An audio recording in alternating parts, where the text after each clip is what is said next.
Hi everyone and welcome. I'm down here on my wormery and as you can see I've got a couple bins in front of me, and the one that's over here that's actually got a bag inside the system, as you can see it's a little bit older. They both got ANCs in them. That's what the ANC stands for. The ANCs are African night crawlers, and these bins have been kind of idle from a feeding perspective for 2 weeks now. The last time they were fed was 2 weeks ago, and the reason I haven't been feeding them, and the reason there's no coverings over these either, is because I've been trying to combat a little bit of an issue with mites in these bins. And I thought that by withholding feedings and allowing things to dry off a little bit, I might end up with fewer mites. I have a sense that there's still going to be quite a few in here. So once we start picking around, we'll know better. But I want to kind of send these two bins down two separate paths at this point. So for this bin, the older one, what's going to happen is the feeding that it received 14 days ago is going to be treated as its last feeding. So I'm already going to give it 14 days of what I consider to be foraging time spent, time served. And the one thing that's going to happen today now is that I'm going to be restoring plastic coverings, which will allow moisture in the bin to not continue to vaporize and dry off, and hopefully prompting a little bit more action on the top surface of the bin. So the other trick that I'm going to be using in here, with the assumption that there's still quite a few mites, is a little bit of a mineral compensation to try to adjust the pH in here. Because the thought was that if I threw some garden lime in here, this is just some pulverized garden lime, then it would restore the pH levels to where they should be, and in turn creating a much reduced mite population in here. Especially, since the moisture situation is going to start increasing once I restore the plastic bag coverings. In here, after 14 days, I'm going to get their feedings started again. But here I'm not going to put the plastics on. I'm going to stick with the approach of trying to reduce mites in here with simply drying things off. But I'm going to give them a break and stop withholding feedings at least. So here we'll have a chance to see how these two approaches work relative to each other. If just continued drying produces better results in terms of reducing mite numbers, or does a little bit of crushed dolomite, garden lime help. And what else do I have here? I do have a couple other things you might have seen. I've got the food that's going into this bin, some bedding, coffee, grit. This is diatomaceous earth. I was thinking that if, besides mixing the dolomite lime into the content to adjust pH levels, I might be able to use some of this near the surface where the stuff's got to remain dry for it to be effective. Maybe if I get any creepy crawlies that come up to the surface, it'll help knock them out too. So maybe we'll give this sort of a double dose with these powderized countermeasures. So I'm going to put a glove on and let's get to work. So here in the older bin where we're not feeding, where we're now technically relabeling what it's doing is foraging, we're going to simply mix in this stuff. It's got the consistency of flour basically. Really super fine, dusty type dry material, dolomite, pulverized lime, garden lime. I think there was pellet versions of this. That's not what you want, supposedly. Here again, I've never used this stuff before. Don't take me as an authority. I'm just going by what I saw on YouTube. So the idea was to mix the stuff in, hopefully creating a different type of environment, perhaps less prone to mite activity. But before we do anything else, we're going to see if we could spot some mites. So I want to just scrape some of this top surface aside, and then we're just going to let the camera speed up really fast to see if we can observe any mite activity.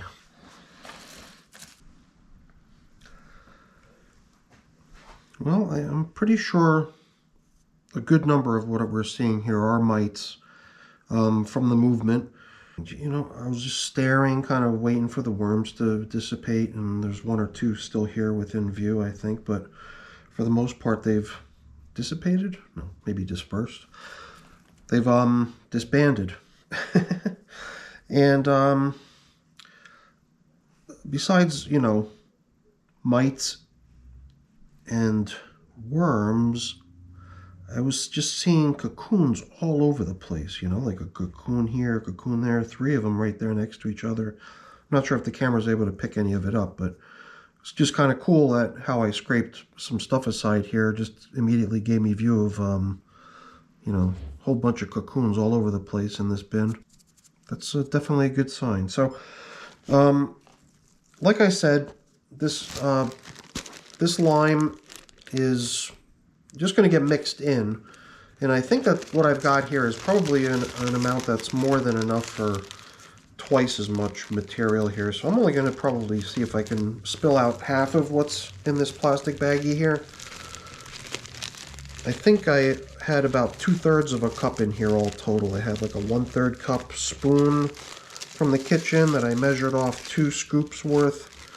So I think what was in here was about 2/3 of a cup.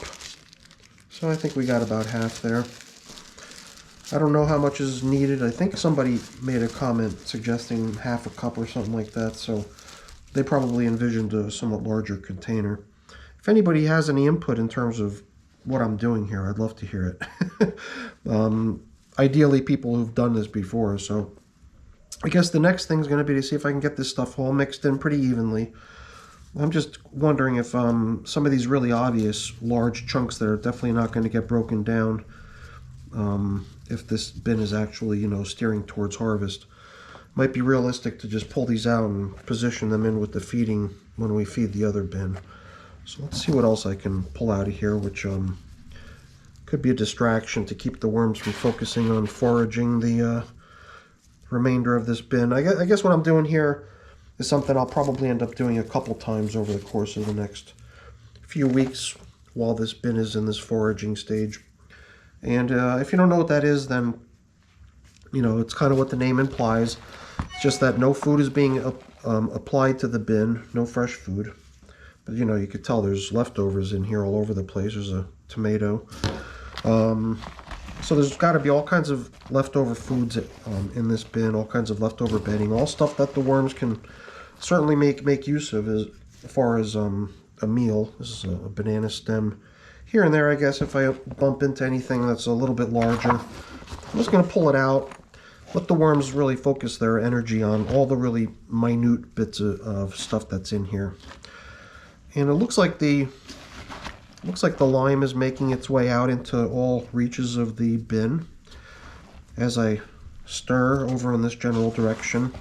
Just trying to get the dry stuff sunken down, and I'm trying to get the more damp stuff that I pulled out from the bottom, the really loose, damp stuff kind of out here on the surface so I could use it to cover up with.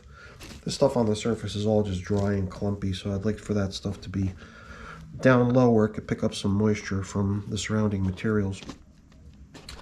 And I think having it nice and level is probably a nice way to begin this process, so it's easy to observe what's happening. All right, so yeah, we got to stir this side too. We've got some garden lime that we need to incorporate.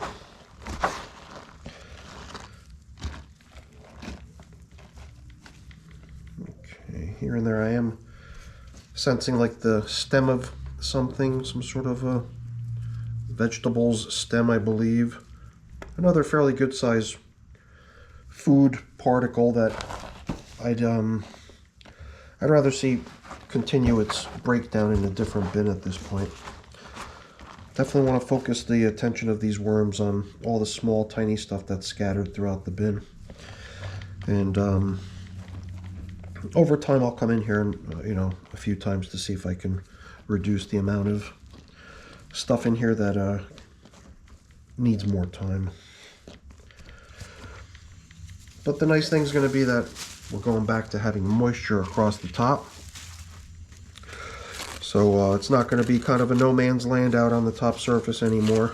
We'll see just as much composting activity on the surface as we will down within the bed too. So I thought that when I restore the plastic coverings, maybe I could just stay inboard or fold the plastic this way so I can have a little bit of a dry patch where I can maybe try to see if this diatomaceous earth has any luck snagging any insects. I'm not even sure if I'd be able to see any of them if they wander in there and end up dead.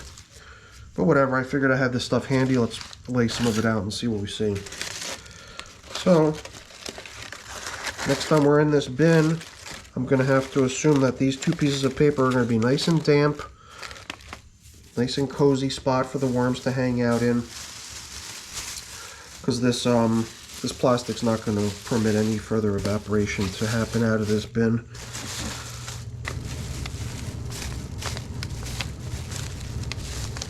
Whatever, good enough.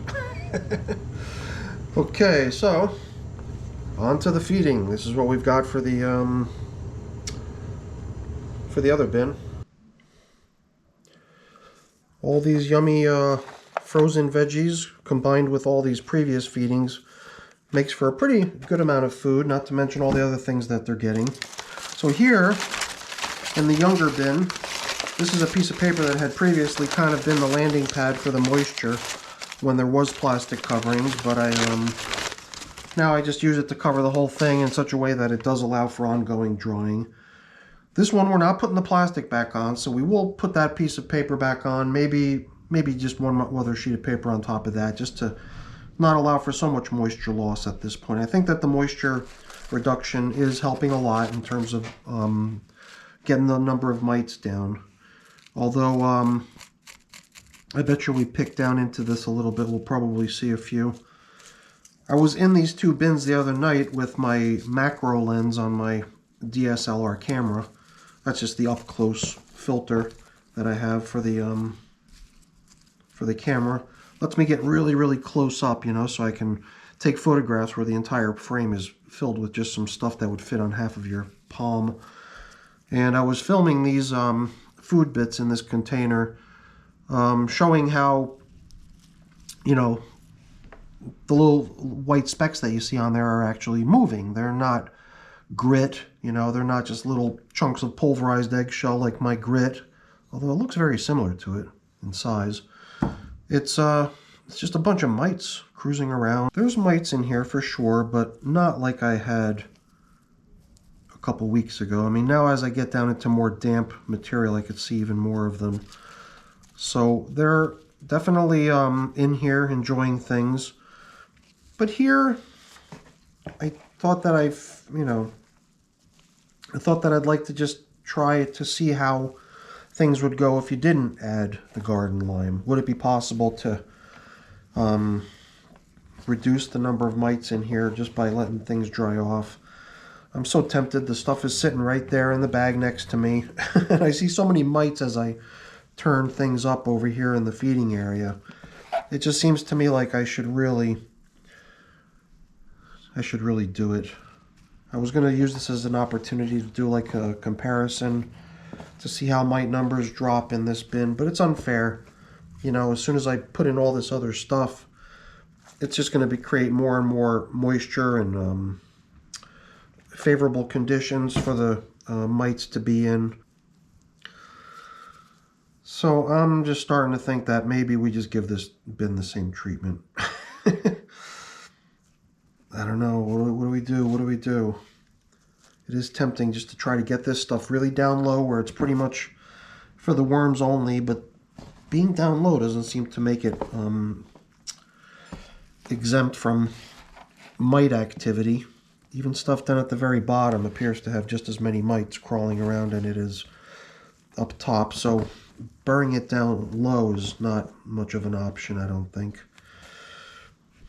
I don't know. I'm going to make a judgment call here. I think rather than doing this comparison thing, I think we're just going to assume that putting this stuff in does work and that we will reduce the mite numbers by doing so, and I think we should just do it. Here's all the leftover foods. We'll place that in with the fresh food. Let's level things off here a little bit, and I'll just sprinkle some of this stuff across the container.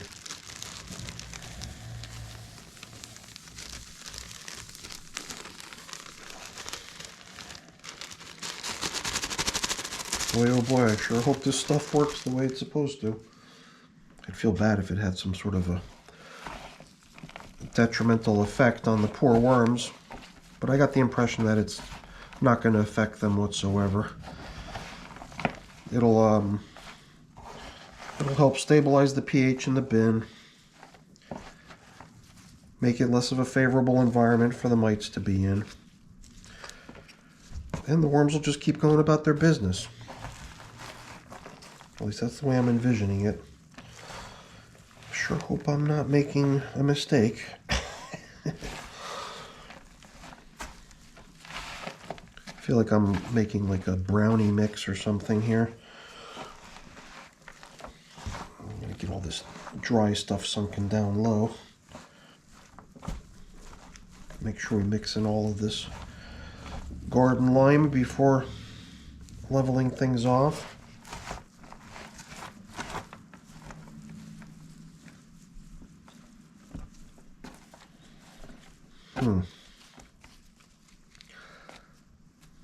Just thinking it might be nice to sort of try to keep track of these larger food bits that we encountered along the way.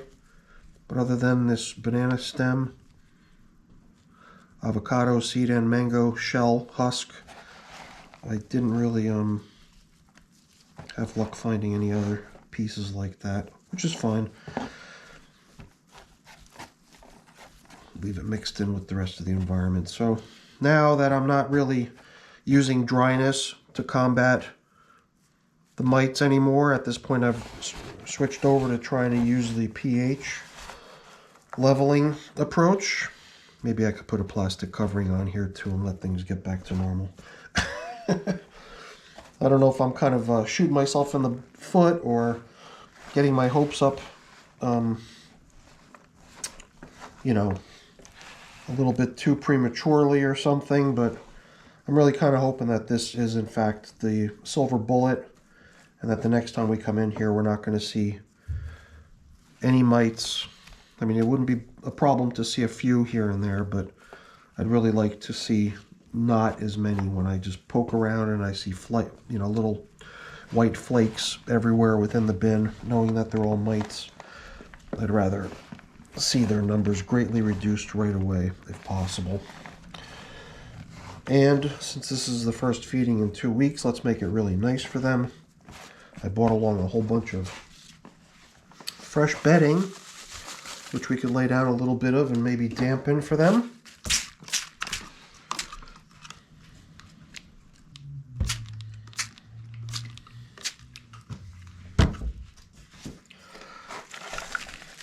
Drop in this pretty nice portion of food.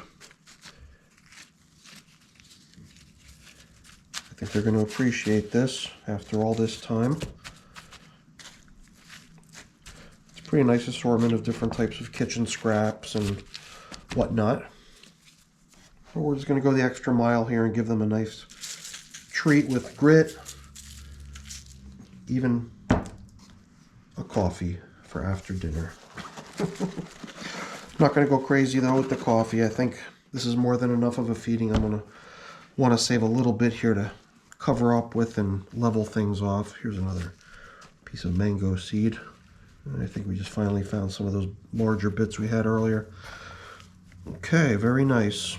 So, sorry for anybody who had their hopes up for the comparison. I just kind of lost interest. I saw the opportunity to really solve the matter in both bins right here. I was equipped with the material. I was, observing a good number of mites. Maybe it just had something to do with the actual number of mites that I saw in here.